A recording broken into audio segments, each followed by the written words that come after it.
سلام علیکم. اومدیم سراغ یه چالش ضربه ایستگاهی در دریم لیگ.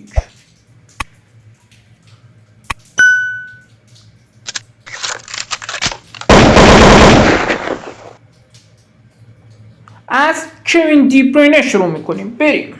اولین ضربه خودشو کوین دی بروینه میزنه و به بیرون میزنه. دومین ضربه خودشو میزنه، گلش میکنه توی دروازه. چقدر خوشگل زد این ضربه رو. کوین دی بروینه میزنه و توی کورتوا دروازه بال توپو میگیره. یه بار دیگه دی بروینه میزنه و باز هم کورتوا دروازه اون قدریه و ضربه ایستگاهی زدن بهش دشوار خواهد بود. این ضربه رو میزنه و باز هم کورتوا زیر تاق کشید. یکی از 5 تا گل. بریم سراغ محمد صلاح. محمد صلاح اولی رو میزنه، او هم میزنه با بیرون میره با دخالت کورتوا. یه بار دیگه میزنه و باز هم کورتوا جمعش میکنه. دومی ضربه‌ش هم تبدیل به گل نتونست کنه. محمد صلاح سومی رو گل میکنه. چه گلی. محمد صلاح ضربه چهارم خودش رو میزنه و باز هم گلش میکنه. فوق‌العاده زدی محمد صلاح. پنجمی رو میزنه و بیرون میزنه. 2 از 5 تا گل کرد. عالی بوده. لیونل مسی شاید در فوتبال واقعی استاد باشه در ضربه ایستگاهی. ببینید اولین ضربه خودشو چجوری میزنه، به دیوار دفاعی برخورد میکنه.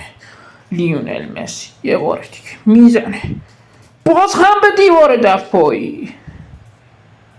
وای فاصله خیلی دور شد. ببین چه کار میکنه با این تو. میزنه و باز هم به دیوار دفاعی.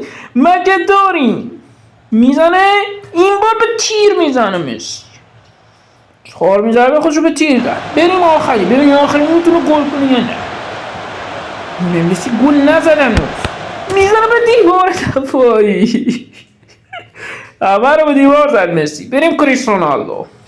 اولین ضربه خودشون میزنه. کریستیانو رونالدو میزنه و در داستان تو جمعش واقعا دروازه‌بان خوبیه.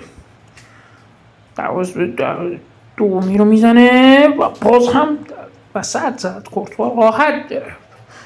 ببینیم سومین ضربه خودش رونالدو چجوری میزنه. چقدر قشنگ توی دروازه.